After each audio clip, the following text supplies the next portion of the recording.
ভিডিওটি দেখার আগে সবার কাছে ছোট্ট একটি রিকোয়েস্ট করতে চাই, প্লিজ প্লিজ প্লিজ যারা ভিডিওটি দেখবেন সবাই একটা করে সাবস্ক্রাইব করে দিবেন। আপনাদের ভালোবাসা পেলে এমন ভিডিও আরও উপহার দিব। ভিডিওগুলো বানাতে অনেক কষ্ট হয়, আমি জানি। ভিডিওটি অনেক মানুষই দেখবেন, প্লিজ একটা করে সাবস্ক্রাইব করে দিবেন। সবাইকে পুরো গল্পটি দেখার জন্য অনুরোধ রইল। আর যারা আমাকে ভালোবাসে তারা একটা করে লাইক করে দেখিয়ে দিবেন। Love you all. তো চলুন আজকের ভিডিওটি শুরু করা যাক। সকালে ঘুমিয়ে আছি, তখনই আম্মুর ডাক। এই নীল, হুম। ওঠ না বাবা। পরে। বুঝছি, তোর জন্য এখন ঝাড়ুটা আনতে হবে। আজকে তো কলেজ বন্ধ, তো একটু শান্তি মতো তো ঘুমাতে দাও। আজকে রিমি আসছে। কি বলছো? উনি কেন আসছে? ও এখন থেকে এখানেই থাকবে এবং তোর কলেজেই ভর্তি হবে। আমি চলে যাব বাসা থেকে। তো যা। আম্মু, অন্য একটা মেয়ের জন্য তুমি আমাকে এমন বলতে পারলা? পারলাম। রিমি আপু আসলে আমাকে অনেক জ্বালাবে। তখন ছোট ছিল, বুঝে নাই। আর এখনো বড় হয়েছে, অনার্সে পড়ে, এখন আর জ্বালাবে না। হুম। এখন ফ্রেশ হয়ে খেয়ে স্টেশনে যা ওকে আনতে। পারবো না, আব্বুকে বলো। তোর আব্বু অফিসে গেছে। নীল বুঝতে পারছে কিছু করার নেই, এখন গুন্ডিটাকে আনতে যেতেই হবে। তারপর নীল উঠে ফ্রেশ হয়ে গেল। ফ্রেশ হতে হতে পরিচয়টা দিয়ে নেই। নীল বাবা মায়ের একমাত্র সন্তান। আর নীলের আম্মু যার কথা বলল তার নাম রিমি। রিমি নীলের খালাতো বোন এবং উনি নীলের সিনিয়র। রিমি পড়ে অনার্স প্রথম বর্ষে আর নীল ইন্টার দ্বিতীয় বর্ষে। রিমি এ বাসায় আসাতে নীল খুব বিরক্ত বোধ করে। নীলের সাথে রিমির লাস্ট দেখা হয় 4 বছর আগে। নীল আর রিমির বাসার মানুষ সবাই একসাথে ওদের নানুর বাসায় থাকতো। পূর্বের ঘটনা। তখন আমি ক্লাস 9-এ পড়তাম, আপু পড়তো ক্লাস 10-এ। উনি নাকি আমাকে নীল পাঞ্জাবিতে দেখে ক্রাশ খেয়েছিল। তারপর থেকে শুরু হলো আমার প্যারাময় জীবন। যখন তখন এসে আমাকে জড়িয়ে ধরতো, কিস করতো। কিছু বলতেও পারতাম না, বললেই আম্মুর কাছে এসে বানিয়ে বানিয়ে বিচার দিত। আম্মু আমার 12টা বাজাতো। যেমন এক ঘটনা বলি, আমি তখন ক্লাস 9-এ। তো টিফিন টাইমে এক মেয়ে ফ্রেন্ডের সাথে হেসে হেসে কথা বলতেছি, ওইটা আবার রিমি আপু দেখে ফেলে। তখন কিছু না বললেও বাসায় যাওয়ার সময় রাস্তায়, ওই, তুই ওই মেয়ের সাথে এত কি কথা বলস? ও আমার ফ্রেন্ড। তোর কোনো মেয়ে ফ্রেন্ড লাগবে না। তোর যদি এতই কথা বলতে হয় আমার সাথে বলবি। ওকে আর বলবো না। এখন আমাকে 50 বার আই লাভ ইউ বলবি আর 10টা কিস করবি। ছি ছি ছি, আপু তুমি আমার বোন হয়ে এগুলো কি বলো? আর একবার বোন বললে খবর আছে। আপুকে তো আপুই বলবো। ওই গাধা, তুই দেখোস না খালাতো ভাই আর বোন কত প্রেম করে, তাদের বিয়ে হয়। আপু আমরা তো প্রেম করি না। কে বলেছে করি না? করি তো। এখন বল আই লাভ ইউ, আই কিস কর। পারবো না। পারবি না তো দেখ বাসায় গিয়ে বড় আম্মুকে আজ কি বলি। রিমি নীলের আম্মুকে বড় আম্মু বলে। আপনার যা ইচ্ছা বলতে পারেন। এই কথা বলাতেই রিমি হন হন করে নীলের আগে বাসায় চলে গেল। নীলও পিছনে পিছনে গেল। বড় আম্মু, ও বড় আম্মু। কি হয়েছে রে? বড় আম্মু, তোমার ছেলে না, কি করেছে বাদরটা? তোমার ছেলে না ক্লাস বাদ দিয়ে একটা মেয়ের সাথে আড্ডা দিচ্ছিল। আমি ক্লাস করতে বলছি বলে আমাকে অনেক বকেছে। আমি তো অবাক, কি ওভার অ্যাক্টিং। কি? ও ক্লাস বাদ দিয়ে মেয়েদের সাথে আড্ডা দেয়? না আম্মু, আপু মিথ্যা কথা বলছে। মোটেও না, আমার মেয়ে মিথ্যা কথা বলতেই পারে না কখনো। তারপর আর কি, আম্মুর সে কি রাগারাগি। এইভাবে আমাকে অনেকভাবে ফাঁসিয়েছে। তারপর আব্বুর ব্যবসার জন্য আমরা ঢাকা চলে আসি। এই 4 বছরে আমি একবারও নানুর বাসায় যাই নাই, এমনকি রিমি আপুর বাসাতেও যাই নাই। বর্তমানে আপনাদের কাহিনী শোনাতে শোনাতে আমার ফ্রেশ হওয়া শেষ। তারপর রেডি হয়ে চলে গেলাম নাস্তা করতে। নাস্তা করে বাইক নিয়ে চলে গেলাম স্টেশনে। স্টেশনে গিয়ে দেখি রিমি আপু একটা বেঞ্চে বসে আছে। আমাকে দেখেই দৌড়ে এসে আমাকে জড়িয়ে ধরলো। আমি তো সেই লেভেলের লজ্জা পাচ্ছি। অনেক মানুষই তো তাকিয়ে আছে আমাদের দিকে। আপু, কি করছো কি? সবাই দেখতেছে তো। দেখুক, আমার বরকে আমি ধরেছি। আপু প্লিজ ছাড়ো, এখানে সবাই আমাকে চিনে। সম্মানের 12টা বাজিও না। এই কথা বলাতে ছেড়ে দিল। কেমন আছিস পিচ্ছি? ভালো। তুমি কেমন আছো আপু? আমার ভালো দিয়ে তোর কি আসে যায়? সেই যে 4 বছর আগে চলে আসতে একটি বারও গেলি না, এমনকি ফোনও রিসিভ করস নাই। আসলে পড়ালেখার অনেক চাপ তো, পড়ালেখার চাপ নাকি গার্লফ্রেন্ড নিয়ে বিজি থাকোস? আরে না। শোন পিচ্ছি, আমি যতটুকু জানি তোর কোনো গফ নাই, থাকলেও আজকে ব্রেকআপ করবি। আপু, এসব কথা রাস্তায় না বলি। ওকে, কিসে করে যাব? বাইকে। এতগুলো ব্যাগ কি করে নিব? ব্যাগগুলো রিকশায় করে পাঠিয়ে দেই। আচ্ছা। তারপর নীল রিক্সাওয়ালাকে ডাক দিল। মামা যাবেন? হ, জামু মামা। ওকে, ঠিকানা দিয়ে দিচ্ছি, ব্যাগগুলো বাসায় পৌঁছে দিবেন। ঠিকানা লাগবো কেন? তোমার বাসা তো এই এলাকার সবাই চিনে। ওকে মামা, যাও তাহলে। তারপর আমি বাইকে বসলাম। উঠেন আপু। হুম। রিমি বাইকে উঠেই নীলকে জড়িয়ে ধরল। রিমি নীলকে জড়িয়ে ধরাতে অন্যরকম একটা অনুভূতি লাগছে নীলের। নীল ভাবছে এর আগেও তো অনেক মেয়ে ফ্রেন্ড বাইকে উঠেছে, তাদের বেলায় তো এমন অনুভূতি হয়নি। আপু এভাবে বসলা কেন? আজকে ফার্স্ট টাইম বাইকে বসলাম তো তাই ভয় করছে। একটু হালকা করে ধরো। এই কথা বলাতে আরো শক্ত করে ধরলো। জানি এখন তাকে 1000বার বললেও শুনবে না, তো বেশি কথা না বলাই ভালো। আমি বাইক স্টার্ট করে চলতে শুরু করলাম। তুই কিন্তু আগের চাইতে অনেক কিউট হয়েছিস। জানি আমি। তো এই পর্যন্ত কয়টা মেয়ে পটাইছ? না, আমি এখনো পর্যন্ত প্রেম করি নাই। বাইক থামা। কেন আপু? এত কথা বলিস কেন? থামাতে বলছি, থামা। তারপর বাইক থামালাম। কি হয়েছে কি? এরকম মাঝ রাস্তায় বাইক থামাতে বললা কেন? ওই যে দেখ ফুচকা, চল ফুচকা খাবো। আমি এসব খাই না। তুই না খেলে আমি খাবো। তুই দেখবি, চল। এখন এত কথা না বলে। চলেন। তারপর আমরা ফুচকার দোকানে গেলাম। ফুচকার দোকানে গিয়ে একটা বেঞ্চে বসলাম। তারপর মামা, 1 প্লেট ফুচকা দেন তো। আরে নীল বাবা, যে কোথায় থাকো? এখন বেশি আসো না যে। একটু ব্যস্ত থাকি পড়াশোনা নিয়ে, তাই তেমন আশা হয় না। একটু বসো, আমি এখনই দিচ্ছি। তারপর বসে বসে আমি আর রিমি আপু কথা বলছি। তখন এক ছোট ভাই আসলো, ওর নাম শান্ত। শান্ত এসেই বলল, আরে নীল ভাইয়া যে, হুম। তাই এইটাকে ভাইয়া ভাবি নাকি? একটা থাপ্পড় দিয়ে সব দাঁত ফেলে দিব বেয়াদব। হুম, আমি তোমার ভাবি, তোমার নীল ভাইয়ার বউ। আমি আগেই জানতাম, কারণ ভাইয়া কোনো মেয়ের সাথে মিশে না, স্পেশাল কাউকে ছাড়া তো আর ফুচকা খেতে আসবে না। তুই সত্যি একটু বেশি বুঝোস। এইটা আমার খালাতো বোন রিমি আপু। আর আপু, এটা আমার কলেজের ছোট ভাই শান্ত। দেখছো কি ফাজিল, হবু বউকে কেউ আপু বলে? আপু ফাজলামি বাদ দাও তো। আচ্ছা শান্ত, তুই এখন যা, আমি তোর সাথে পরে কথা বলবো। ওকে ভাই, বাট ট্রিট কিন্তু দিতে হবে। যা, দিব তো ট্রিট। তারপর শান্ত চলে গেল। তখনই রিমি বলল, আচ্ছা নীল, ফুচকাওয়ালা মামা যে বললো এর আগে অনেক এসেছিস, এখন কম আসিস, তার মানে আগে গার্লফ্রেন্ড নিয়ে আসতি? আরে না, মাঝে মাঝে ফ্রেন্ডের সাথে আসতাম। ছেলে ফ্রেন্ড নাকি মেয়ে ফ্রেন্ড? ছেলে ফ্রেন্ড আর আমার কোনো মেয়ে ফ্রেন্ড নেই। আর মাঝে মাঝে মেয়েদের সাথে আসলেও এগুলো বন্ধুর গার্লফ্রেন্ড। ও। কথা বলতে বলতে ফুচকা চলে আসলো। তারপর রিমি আপু 3 প্লেট ফুচকা খেলো। একটা জিনিস বুঝলাম না, মেয়েরা এত ফুচকা কেন পছন্দ করে? হয়তো ফুচকায় টক থাকে, তার জন্য। তারপর বিল দিয়ে নীল আবার বাইক স্টার্ট করলো। রিমি আবার আগের মতোই জড়িয়ে ধরে বসে আছে। এইবারও কিছু বুঝলাম না, কারণ আপু জড়িয়ে ধরলে আমার ভালোই লাগে। তারপর আপু বলল, আচ্ছা, এখানে সবাই তোকে চেনে কি করে? আস্তে আস্তে সব বুঝতে পারবা। ওই, আবার তো বকাটে হোস নাই। এই কথা বলাতে শুধু আমি একটা মুচকি হাসি দিলাম। তারপর রাস্তায় আপু অনেক কথা বলল, আমি শুধু না বললাম। তারপর বাসার সামনে চলে আসলাম। তারপর নামও এসে পড়েছি। এটাই বাসা? অনেক সুন্দর তো। চলো ভিতরে যাই। তারপর গেটের ভিতরে ঢুকলাম। তারপর দরজার সামনে গিয়ে কলিং বেল দিলাম। সাথে সাথে দরজা খুলে দিল। এমনিতেই তো কলিং বেল দিতে দিতে হাত ব্যথা হয়ে যায়, তাও দরজা খোলার নামই থাকে না। আজকে একবার বাজাতেই সাথে সাথে দরজা খুলে দিল। রিমি আপু আসবে বলে আম্মু হয়তো আমাদের জন্য দরজার সামনে অপেক্ষা করেই আসছিল। রিমি আপু ভিতরে ঢুকেই আম্মুকে পায়ে ধরে সালাম করলো। কেমন আছিস মা? ভালো বড় আম্মু, তুমি কেমন আছো? ভালো। কত বড় হয়ে গেছিস, আর দেখতেও তো আগে চাইতে অনেক মিষ্টি হয়েছিস। মিষ্টি না ছাই, আগেই ভালো ছিল, এখন পেতনির মতো দেখা যায়। দেখো বড় আম্মু, তোমার ছেলে আমাকে কি বললো।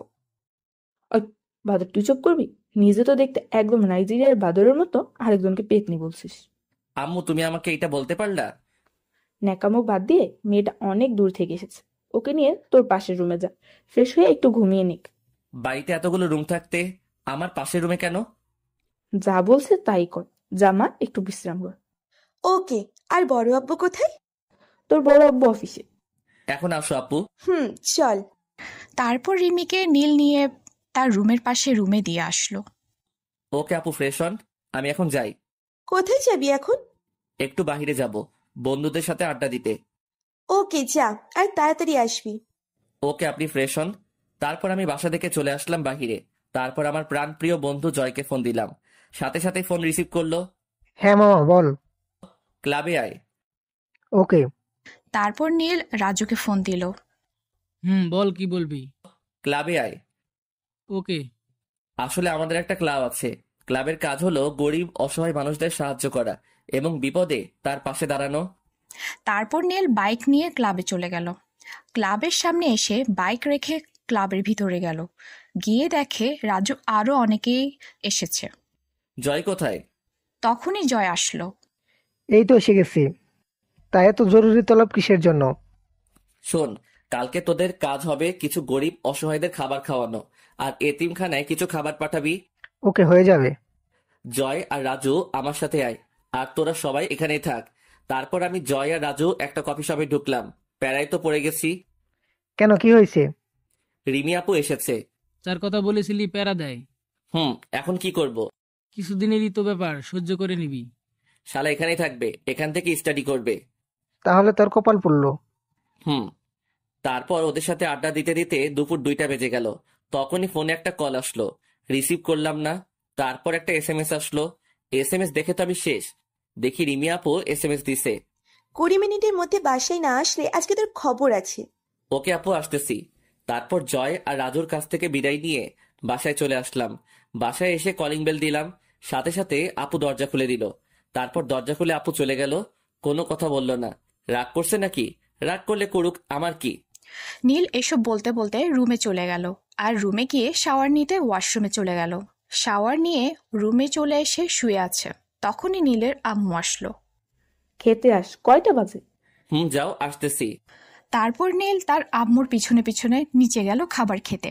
খাবার টেবিলে গিয়ে দেখে তার আব্বু এসেছে। আব্বু কখন আসলা?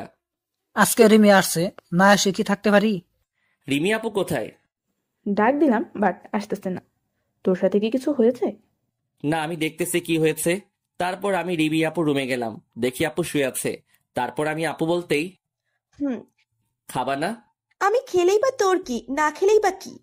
অনেক কিছু, তুমি আমার আপু তো। না, আমি তোর আপু না। রাগ করছো? জানি না। কি করলে রাগ ভাঙবে? আমাকে কখনো আপু বলতে পারবি না। এটা পসিবল না। কেন? দেখো আপু, তুমি আমার সিনিয়র, সবার সামনে তোমাকে আপু না বললে কেমন দেখা যায়? ওকে, সবার সামনে বলতে হবে না, যখন আমরা দুজন থাকবো তখন বলবি শুধু। ওকে, এখন চলো, অনেক ক্ষুধা লাগছে। চল। তারপর নীল আর রিমি খাবার টেবিলে চলে আসলো। খাবার টেবিলে আসার পর নীলের আম্মু বলল, আমি আর তোর বড় আব্বু এত ডাকলাম তখন আসলি না, আর নীল একবার বললো তাতেই চলে আসলি। আসতে চাইনি, জোর করে আনছে। নাকি কাহিনী অন্য কিছু? আম্মু এত কথা বলো না তো, অনেক ক্ষুধা লাগছে। তারপর খাওয়া শেষ করে আমি আমার রুমে চলে আসলাম। রুমে এসে শুয়ে পড়লাম, শুয়ে ঘুমিয়ে পড়লাম। বিকালে রিমি আপুর ডাকে আমার ঘুমটা ভাঙলো। এই নীল, ওঠ, আর কত ঘুমাবি? যাও তো আপু, এখন ডিস্টার্ব করো না। ওই কুত্তা, আবার আপু বললি? এখন যাও, ঘুমাতে দাও। তারপর আপু আর কিছু বলল না, চলে গেল। আমিও ঘুমিয়ে পড়লাম। সন্ধ্যায় আমার ঘুম ভাঙলো। ঘুম থেকে উঠে দেখি মোটামুটি অন্ধকার হয়ে গেছে। তখনই আমার মনে পড়লো রিমি আপু তো আমাকে বিকালে ডেকে গেছে, কিছু বলে তো আবার রাগিয়ে দেয়নি। ঘুমে থাকলে তো আমি কি রেখে কি বলি নিজেও জানি না। তারপর আমি রিমি আপুর রুমে গেলাম। রুমে গিয়ে দেখলাম রিমি আপু শুয়ে আছে শাড়ি পরে। শাড়ির আঁচল এলোমেলো হয়ে আছে, মনে হয় কান্না করছে। রিমি। এখন আর আপু বলল না নীল। রিমি কোনো উত্তর দিল না নীলকে দেখে, অন্যদিকে মুখ করে শুয়ে পড়ল। রিমি, কি হয়েছে কি? এই অবস্থা কেন তোমার? সেটা জেনে তুই কি করবি? তুই যা, ঘুমা। বুঝলাম ঘুমের মধ্যে কিছু বলেছি, তখন ঘুমিয়েছিলাম, সরি। যা তো এখান থেকে। সত্যি চলে যাব? জানি না। নীল বুঝতে পারছে রিমি অনেক অভিমান করেছে। সরি, আর কখনো হবে না। তো আমি কি করব? আমি এইবার আপুর মাথার কাছে গিয়ে বসলাম। কান্না করছো কেন? কুত্তা, জানিস আমি কত কষ্ট করে সেজেছিলাম? তোর সাথে আজকে ঘুরতে যাব বলে, আর তুই তখন আমাকে ধমক দিয়ে তাড়িয়ে দিলি। সরি।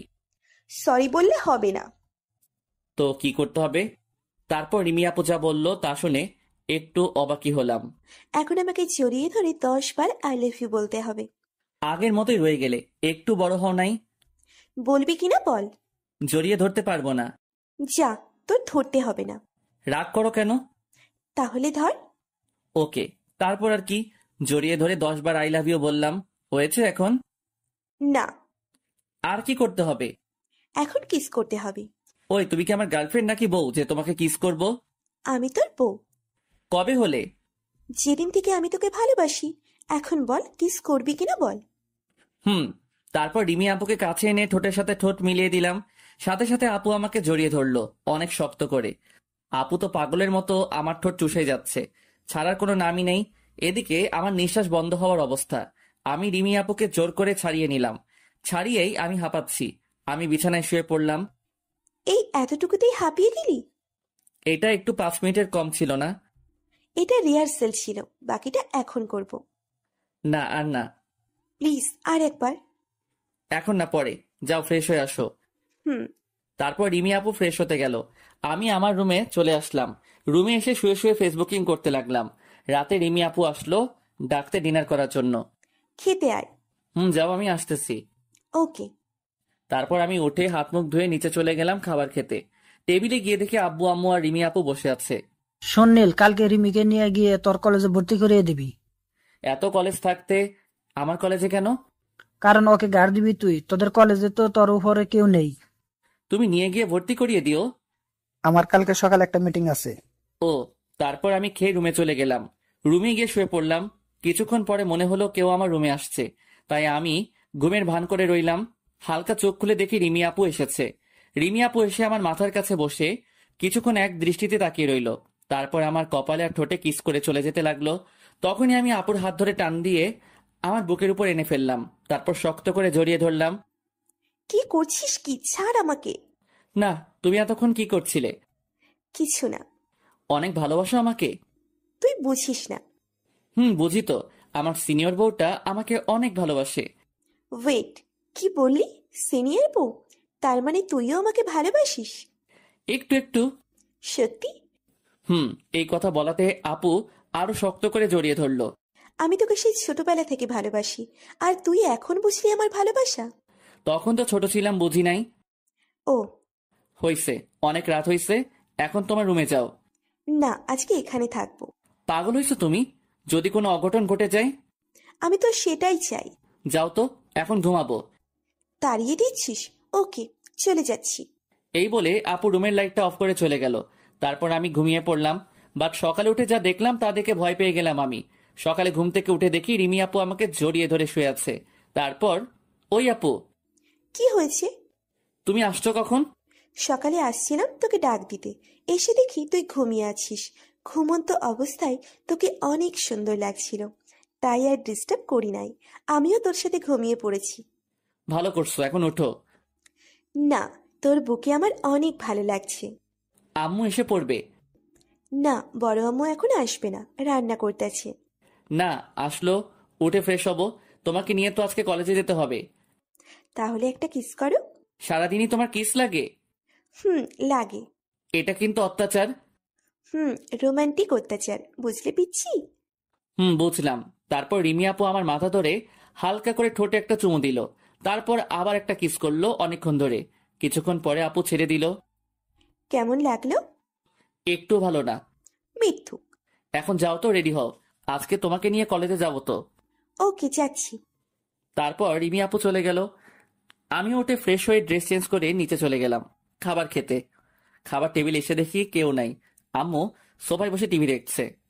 আমি বললাম, আব্বু আর রিমি আপু কোথায়? তোর আব্বু অফিসে গেছে আর রিমি ওর রুমে। তারপর আমি রিমি আপুকে ডাকতে তার রুমে গেলাম।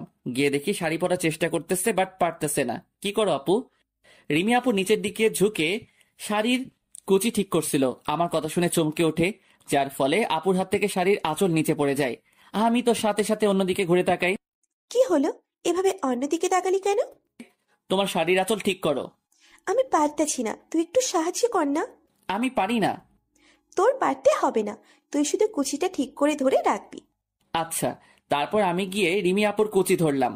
আপু শাড়ির আঁচল ঠিক করতে লাগলো। ঠিক করা শেষে বলল, কুচিটা দিয়ে দে। তুমি দাও। পারবো না। প্লিজ দিয়ে দে। তারপর আমি রিমি আপুর কুচিটা গুজে দেওয়ার সময় আপু শিউরে উঠে আমাকে জড়িয়ে ধরলো। তারপর আমি রিমি আপুর কানে কানে বললাম, তোমার নাভিটা দেখে না আমার একটা কিস করতে ইচ্ছে করতেছে। যা কুত্তা এখান থেকে। কি হলো আবার? আমার বুঝি লজ্জা করে না? বাহ, তোমার আবার লজ্জাও আছে। অনেক। এখন ছাড়ো, চলো খেতে চলো। না। কেন? লজ্জা করতেছে। ওরে আমার লজ্জাবতী রে, চলো তো এখন। ওকে চলো। তারপর আমি আর রিমি আপু নিচে চলে গেলাম। নিচে গিয়ে আমি আর আপু খেয়ে যার যার রুমে চলে গেলাম। আমি রুমে গিয়ে জয় আর রাজুকে ফোন করলাম। হ্যালো জয়। বল। কোথায় তুই? বাসায়। তাড়াতাড়ি কলেজের সামনে আসিস। ওকে। তারপর রাজুকেও একই কথা বললাম। তারপর আমি বাইকটা বাহির করে বাসার সামনে দাঁড়ালাম। একটু পর রিমি আপু আসলো। আপুকে দেখে তো আমি অবাক। একটা মেয়ে এতটা সুন্দর হতে পারে তা হয়তো রিমি আপুকে না দেখলে বুঝতামই না। ওই এভাবে কি দেখিস? চুপ। ওই। ও তুমি এসেছো? আমি আসছি কখন মানে? এভাবে কি দেখছিলি? তোমাকে। সময় তো শেষ হয়নি, সারা জীবনই দেখতে পারবি। উঠো। তারপর উঠে বাইক স্টার্ট করলাম। আপু উঠেই আমাকে জড়িয়ে ধরলো। রিমি, আজকে না তোমার একটা জিনিস দেখছি। কি? তোমার বুকের তিলটা। ওই ফাজিল, তুই দেখলি কিভাবে? যখন তোমার শাড়ির আঁচল পড়ে গেছিল তখন দেখছি। আর একটা কথাও বলবি না, আমার কিন্তু অনেক লজ্জা করতেছে। ওকে। তারপর আমরা কলেজে চলে গেলাম। দেখি জয় আর রাজু আরো কিছু ফ্রেন্ড কলেজ গেটে বসে আছে। তারপর আমাদেরকে দেখে ওরা এগিয়ে আসলো। এগিয়ে এসেই জয় বলল, এটাই তাহলে আমাদের ভাবি? ভাবি মানে? আর বাপ ধরতে হবে না, যেভাবে চিপকা চাপকি কইরা আইসো সবাই বুঝে যাবে তোমাদের রিলেশন আছে। রিমি, পরিচিত হও, আমার ফ্রেন্ড জয় আর রাজু। কেমন আছেন ভাইয়ারা? ভালো, আপনি? অনেক ভালো। দেখেন ভাবি, আপনি আমাদের বড়, তো আমাদের তুমি করে নাম ধরে ডাকলে খুশি হব। ওকে। তোরা ক্যাম্পাসে ওয়েট কর, আমি প্রিন্সিপালের রুম থেকে আসতেছি। ওকে। এই নে, বাইকের চাবি পার্ক করে রেখে দিস। তারপর আমি আর রিমি কলেজের ভিতরে ঢুকলাম। অনেক স্টুডেন্টের দৃষ্টি আমাদের দিকে। সবাই একভাবে তাকিয়ে আছে। ওই, সবাই ওরকম ভাবে তাকিয়ে আছে কেন? সবাই হয়তো অবাকই হয়েছে। কেন? কারণ আমি কখনো কোনো মেয়ের সাথে কথা বলি না, আর আজকে তোমাকে বাইকে করে নিয়ে আসছি। আবার তুমি আমার হাত ধরে আছো, এতে তো অবাক হওয়ারই কথা। ও। তারপর আমি আর রিমি প্রিন্সিপালের অফিসে গেলাম। আসসালামু আলাইকুম, আসতে পারি স্যার? ওয়ালাইকুম আসসালাম। আরে নীল বাবা, এসো, ভিতরে এসো। আমি আর রিমি ভিতরে গেলাম। বসো। তোমার আপু গতকাল রাতে আমাকে ফোন দিয়েছিল, সবকিছু রেডি করে রাখছি, শুধু একটা সাইন করো মামনি। তারপর রিমি আপু সাইন করে দিল। তারপর আমরা প্রিন্সিপালের রুম থেকে বাহির হয়ে ক্যান্টিনে চলে গেলাম জয় আর রাজুর কাছে। তোমাদের যা ইচ্ছে তোমরা খাও, সব বিল আজকে আমি দিব। তারপর জয় আর রাজু আরো কিছু ফ্রেন্ড ইচ্ছে রকম খেতে লাগলাম। শালারা সব কয়টাই পেটুক, মনে হয় কদিন ধরে যেন না খেয়ে আছে। তারপর ওদের খাওয়া শেষ হলো। তোরা ক্লাসে যা, আমি আসছি। তুই ক্লাস করবি? একটা করব, যা তুই, আসতেছি। ওকে। তুমি বসো, আমি বিল দিয়ে আসছি। বেশি বুঝোস তাই না? তুই টাকা পাবি কোথায়? আমি দিচ্ছি। আমি থাকতে তুমি কেন টাকা দিবা? এই, এখন তো তুমি কিছু করো না, যখন জব করবা তখন না হয় শোধ করে দিও। ওকে। যদি তাও না পারো তাহলে বাসায় গিয়ে একটু আদর করবা, তাতেই হবে। সারাদিন শুধু আদর আর আদর। তারপর রিমি আপু বিল দিয়ে আসলো। আপু তুমি ক্যাম্পাসে বসো, আমি একটা ক্লাস করে আসি। ওকে, আমি বসছি, তুই যা। আমরা কথা বলছি তখনই হিয়া আপু আসলো। হিয়া আপু হলো রাজুর বড় বোন, অনার্সে পড়ে। নীল, এটা কে? আপু এটা হলো। বুঝছি, তোর গার্লফ্রেন্ড বুঝি। রিমি, পরিচিত হও, ইনি হলেন রাজুর বড় আপু হিয়া আপু, আর হিয়া আপু ও হচ্ছে রিমি। হাই। হ্যালো। কেমন আছেন? ভালো, আপনি? ভালো। তারপর হিয়াপুর বলে বাসায় দরকার আছে এই বলে চলে গেল। তারপর আপুকে শহীদ মিনারে বসিয়ে রেখে আমি ক্লাসে চলে গেলাম। আমি বসেছি জানালার কাছে, এখান থেকে রিমিকে দেখা যায়। রিমি বসে বসে ফোন চালাচ্ছে। আমি একবার স্যারের দিকে তাকাচ্ছি, আরেকবার রিমির দিকে তাকাচ্ছি। তখনই স্যার বলল, নীল, কোনো সমস্যা? না স্যার। তাহলে পার বাহিরের দিকে তাকাচ্ছ? এমনি স্যার। ক্লাসে মনোযোগী হও। Okay sir. তারপর বাহিরের দিকে তাকিয়ে দেখি অনার্সের 3জন ছেলে রিমি আপুর কাছে গেল। আর যারা গেল তারা একটাও ভালো না। আমি সাথে সাথে স্যারকে কিছু না বলেই ক্লাস থেকে বাইরে আসলাম। আমার পিছনে জয়, রাজু আরো অনেক ফ্রেন্ডই এসেছে। ওরা বুঝে গেছে এইভাবে আমি হুট করে যখন বের হয়ে আসছি তাহলে নিশ্চিত কোনো ঝামেলা আছে। দূর থেকে দেখে বোঝা যাচ্ছে ছেলেগুলো রিমি আপুকে টিচ করছে।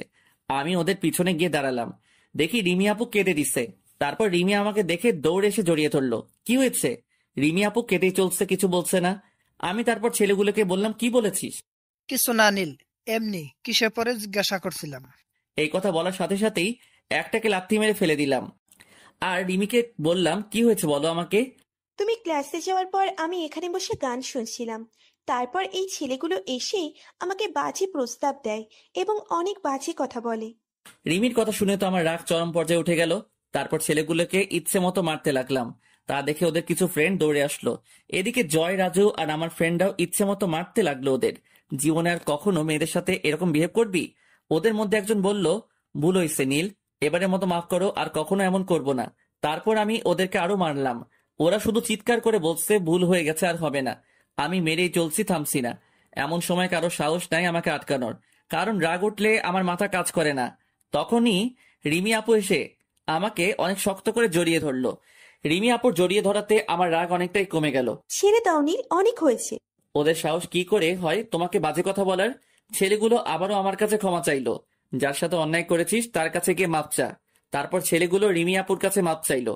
এরপর যদি এমন হয় তাহলে মনে রাখিস ওই দিনই তোদের পৃথিবীর শেষ দিন। তখনই প্রিন্সিপাল আসলো। কি হচ্ছে কি এখানে? স্যার, আজকের মধ্যে এদের 3 জনকে রাস্টিকেট করবেন। কেন? তারপর সবকিছু স্যারকে খুলে বললাম, আর এও বললাম, আর রাস্টিকেট না করলে আমি আব্বুকে জানাতে বাধ্য হব। না বাবা, তোমার আব্বুকে জানাতে হবে না, আমি এদের ব্যবস্থা করছি। তারপর প্রিন্সিপাল চলে গেলেন। রিমি আপু এখনো কাঁদছেন। আমি রিমি আপুকে নিয়ে আমাদের কলেজের পুকুর পাড়ে চলে গেলাম। আমার অনেক ফ্রেন্ডই আমাদের পিছনে পিছনে আসছে। তারপর আমি আর রিমি আপু পুকুর পাড়ে বসলাম, আর জয়কে ইশারা দিয়ে বললাম সবাইকে নিয়ে চলে যেতে। সবাই চলে গেল। রিমি আপুর কান্না এখনো বন্ধ হচ্ছে না। বুঝেছি, একটু রোমান্টিক ভাবে কান্না থামাতে হবে।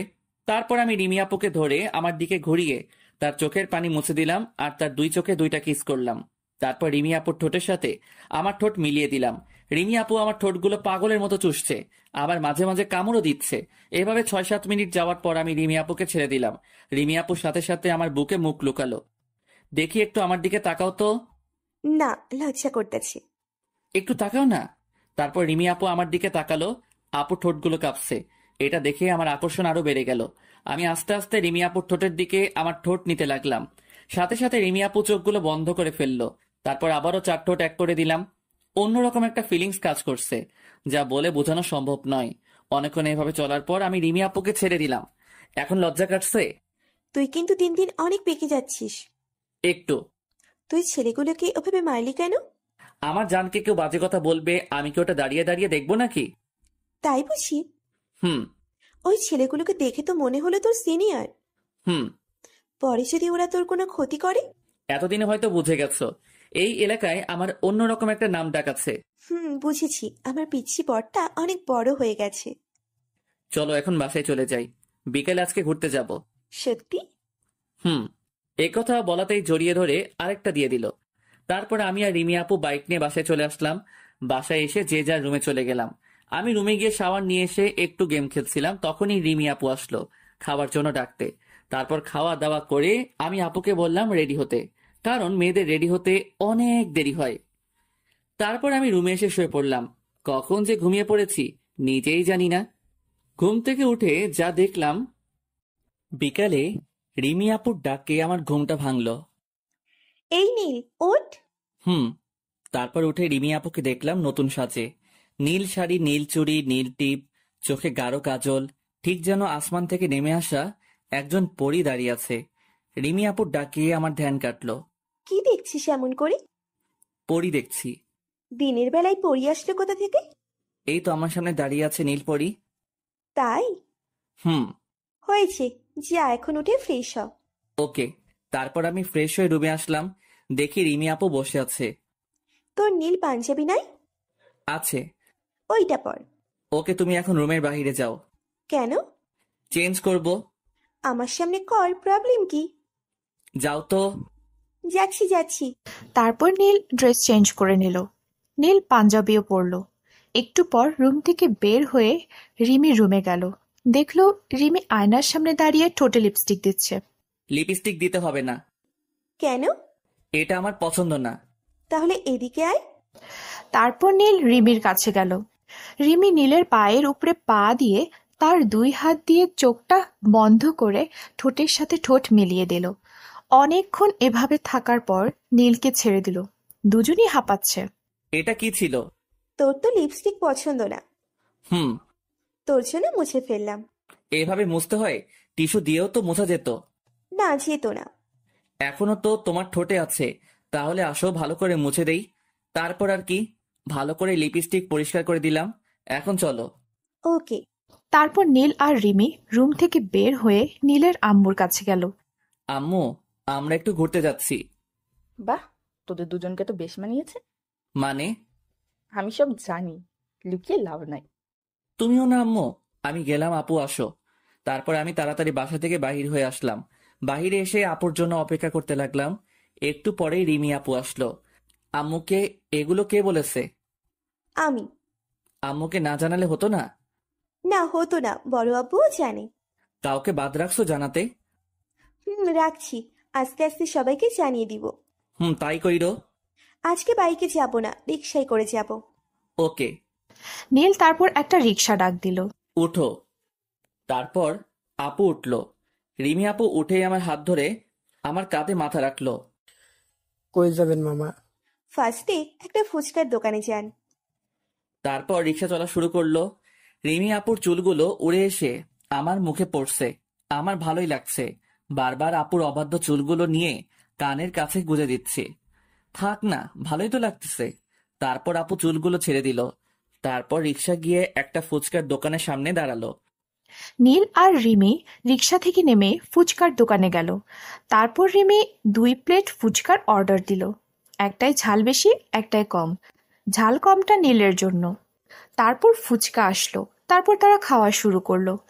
বাট 3টা খাওয়ার পর নীলের এত ঝাল লাগছে যে অনেক ঝাল লাগতেছে। কি বলিস? আমি তো জাল দিতে না করলাম। পানি দাও তাড়াতাড়ি। তারপর রিমি ফুচকাওয়ালার কাছে পানি চাইলো। পানি নাই তো ম্যাডাম। হোয়াট? কি বলছেন এসব? একে তো ফুচকায় ঝাল দিতে না করেছি, তাও ঝাল দিয়েছেন, তার উপর বলছেন পানি নাই। ভুলে জাল দিয়ে ফেলেছি। তারপর আপু কিছু একটা ভাবলো। তারপর আমার কাছে এসেই তার ঠোঁটের সাথে আমার ঠোঁট মিলিয়ে দিল।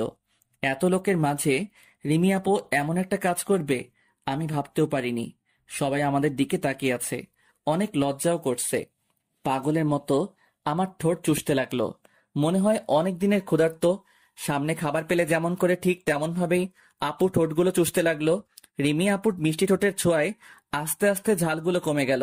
অনেকক্ষণ পর রিমি আপু আমার ঠোঁট জোড়া মুক্ত করে দিল। এখন ঝাল অনেকটাই কমে গেছে। আমাকে ছেড়ে দিয়ে আপু আশেপাশে তাকিয়ে দেখে সবাই আমাদের দিকে তাকিয়ে আছে। আপু মনে হয় ভুলেই গেছিল এখানে আমরা ছাড়া অনেকেই আছে। আপু খেয়াল করে সাথে সাথে আমাকে শক্ত করে জড়িয়ে ধরলো। এই যে ভাই ও আপুরা, যার যার কাজ করেন, এভাবে কি দেখছেন? তারপর সবাই অন্যদিকে তাকালো। ছাড়ো, এখন ফুচকার বিল দিতে হবে। না, আমার অনেক লজ্জা করতেছে। তারপর নীল পকেট থেকে ওয়ালেট বের করে ফুচকাওয়ালা মামাকে টাকা দিয়ে সাথে একটা ধন্যবাদও দিল। তারপর নীল রিমিকে কোলে তুলে নিল। কি করছিস? কি পড়ে যাব তো। বিশ্বাস নাই আমার উপর? নিজের চাইতে বেশি তোকে বিশ্বাস করি। তাহলে শক্ত করে গলা ধরে রাখো। রিমি নীলকে শক্ত করে ধরে নীলের বুকে মুখ লুকালো। তারপর নীল রিমিকে কোলে নিয়েই রিক্সার কাছে চলে গেল। নামো এখন। তারপর রিমি নেমে রিক্সায় উঠে পড়ল। নীল উঠার সাথে সাথে নীলের হাত ধরে মাথা কাঁধে রাখলো। মামা একটা পার্কে চলেন। রিক্সাওয়ালাকে বলল নীল। তারপর রিক্সা চলা শুরু করলো। ওই, তুই বজ্জাত ফুচকাওয়ালাকে ধন্যবাদ বললি কেন? কারণ ওর জন্যই তো মিষ্টিটা পেলাম। যা ফাজিল। তোমারই তো। আমার পিচ্ছি ফাজিল বর। সিনিয়র বউ আমার। মিষ্টি তো আমি সব সময় দেওয়ার জন্য প্রস্তুতি থাকি, যদি তোর কিছু হতো। আরে ঝাল খেলে কিছু হয় না বলছে তোকে। নীল আর রিমি কথা বলতে বলতে পার্কের সামনে চলে আসলো। তারপর নীল নেমে রিমিকে হাত ধরে নামালো। তারপর পকেট থেকে ওয়ালেট বের করে রিক্সাওয়ালা মামাকে টাকা দিল। মামা, এত হয় নাই তো। এগুলো আপনার বকশিস। ধন্যবাদ মামা। তারপর নীল আর রিমি পার্কের ভেতরে ঢুকলো। রিমি এখানে এসেও নীলের হাত ধরে আছে। নীল আর রিমি হাঁটছে। তখনই নীল দেখে সামনে একটা ছেলে আর একটা মেয়ের কোলে মাথা দিয়ে শুয়ে আছে। রিমি, ওটা জয় না। দেখে তো তাই মনে হচ্ছে। চলো তো গিয়ে দেখি। তারপর আরেকটু সামনে গিয়েই দেখি এটা তো জয়ই, সাথে হিয়া। হিয়া হচ্ছে আমাদের ক্লাসমেট। কি হচ্ছে এখানে? আমার কণ্ঠ শুনে জয় চমকে উঠল এবং অনেক অবাক হয়েছে। এখানে হয়তো আমাকে আশা করেনি। মামা তুই এখানে? এখানে না আসলে তো তোদের প্রেম নীলাটা দেখতে পারতাম না। তোকে জানাবো ভাবছিলাম, তার আগেই জেনে গেলি। সত্যি কখনো চাপা থাকে না মা বৎস। তা কতদিন ধরে? এই তো কিছুদিন বস এখানে। তোমাদের নতুন প্রেমে আমরা কাবাব মে হাড্ডি হতে চাই না। ঠিক বলছো, চলো আমরা অন্য কোথাও বসি। ওকে। তারপর জয় আর হিয়ার কাছ থেকে বিদায় নিয়ে নীল আর রিমি একটু দূরে গিয়ে একটা বেঞ্চে বসলো। তুই একটুও রোমান্টিক না। কেন, কি করলাম আবার? দেখ তো, জয় মেয়েটার কোলে মাথা দিয়ে শুয়ে আছে। এই কথা বলাতেই আমিও রিমি আপুর কোলে মাথা দিয়ে শুয়ে পড়লাম। আপু আমার মাথায় হাত বুলিয়ে দিতে লাগলো। তারপর আমরা গল্প করতে লাগলাম। কিছুক্ষণ পরে সন্ধ্যা হয়ে গেল।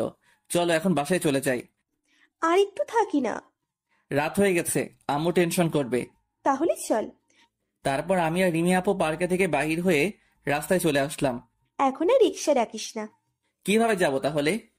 এইটুকু হেঁটে হেঁটে যাব, মেইন রাস্তা থেকে রিক্সা নেব। ওকে। তারপর আমি রিমি আপুর হাত ধরে হাঁটতে লাগলাম।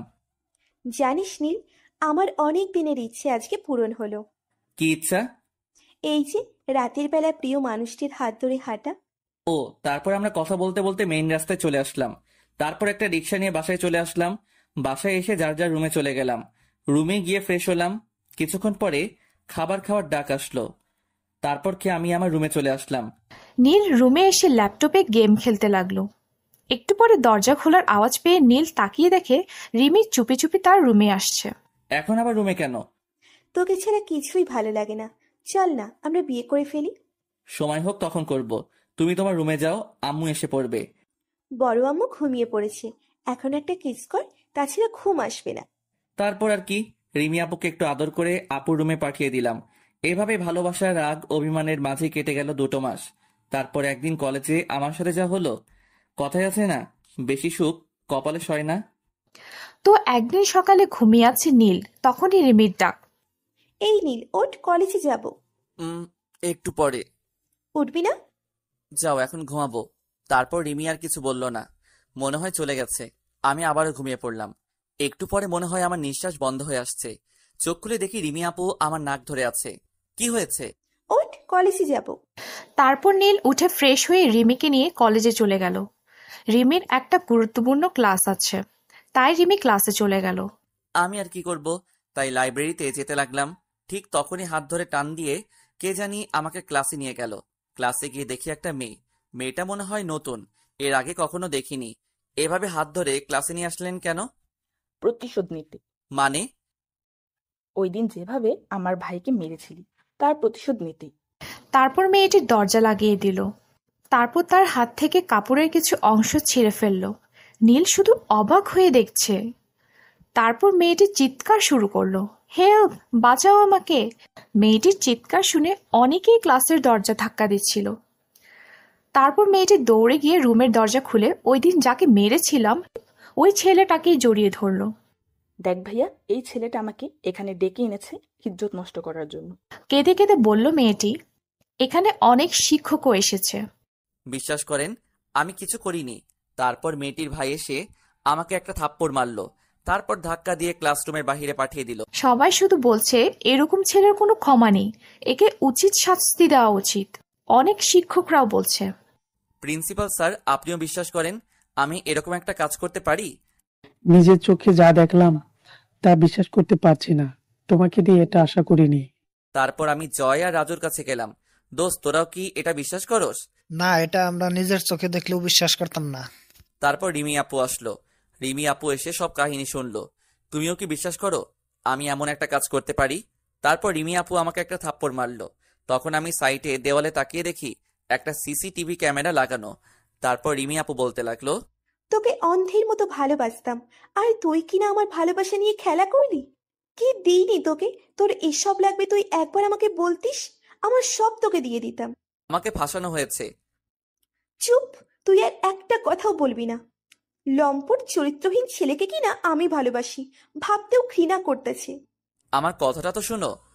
আসলে তোর বাবা মাই তোকে সুশিক্ষায় শিক্ষিত করতে পারে নাই। বাবা মার কথা বলাতে কেন জানি আর চুপ থাকতে পারলাম না। শ্যাট আপ মিস রিমি, অনেক বলেছেন। আমাকে নিয়ে বলতেন কিছুই বলতাম না, বাট বাবা মাকে নিয়ে বলে কাজটা ঠিক করলেন না। তারপর নীল প্রিন্সিপাল স্যারকে বলল, স্যার, আপনাদের কাছে কোনো প্রমাণ আছে যে আমি এই কাজটা করেছি? নিজের চোখে দেখার পর আমি কোনো প্রমাণের প্রয়োজন মনে করি না। আর আমি প্রমাণ দিতে পারবো আমি এই কাজটি করিনি। কিভাবে? সাইটে দেখেন। তারপর সবাই দেওয়ালের দিকে তাকিয়ে দেখলো ক্যামেরা লাগানো আছে।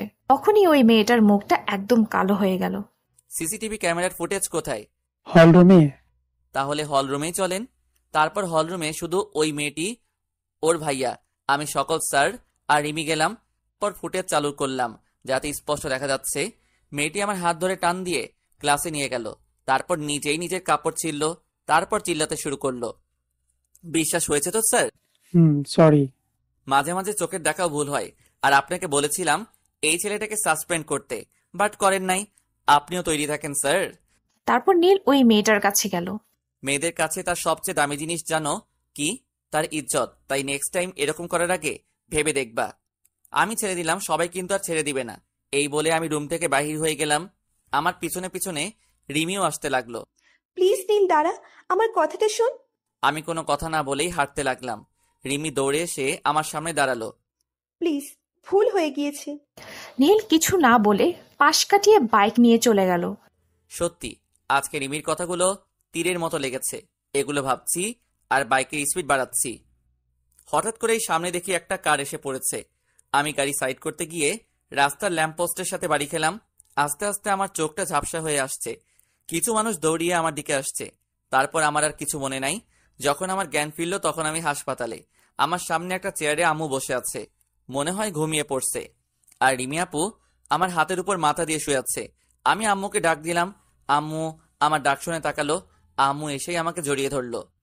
তোর জ্ঞান ফিরছে বাবা? জানিস কত টেনশনে ছিলাম। কিছু হয়নি তো আমার? জানিস তুই 3 দিন অজ্ঞান ছিলি। তারপর রিমি আম্মুকে বলল, বড় আম্মু তুমি একটু বাহিরে যাও। তারপর আম্মু চলে গেল। রিমি আপু আমার মাথার কাছে এসে বসলো। রিমি আপুর চোখের নিচে কালো দাগ পড়ে গেছে, মনে হয় ঠিক মতো ঘুমায়নি। প্লিজ মাফ করে দে। কে আপনি? আর কখনো অবিশ্বাস করব না। আম্মু। নীলের ডাক শুনে তার আম্মু আসলো। আব্বু কোথায়? একটু আগে অফিসে গেল। এখানে আর কতদিন থাকতে হবে? ডাক্তারের সাথে তোর আব্বু কথা বলেছে, আজকেই রিলিজ করে দেবে। ও, তারপর আমি বাসায় চলে আসলাম। পায়ে অনেক ব্যথা পেয়েছি, হাঁটতে সমস্যা হচ্ছে। প্লিজ এই চরিত্রহীন ছেলেকে টাচ করার কোনো দরকার নাই। ওই কথা নিয়ে এখনো পড়ে আছোস? প্লিজ আপনি যান এখান থেকে। তারপর রিমি আপু কান্না করতে করতে বাসার ভিতরে চলে গেল। তারপর আম্মু আমাকে ধরে রুমে নিয়ে গিয়ে শুয়ে দিল। দেখ তোদের কি হয়েছে আমি জানি না, বাট মেয়েটা তোকে অনেক ভালোবাসে, ওর আর কষ্ট দিস না। এসব কথা এখন না বলি। তারপর আম্মু রুমে চলে গেল। এভাবে চলে গেল 15 দিন।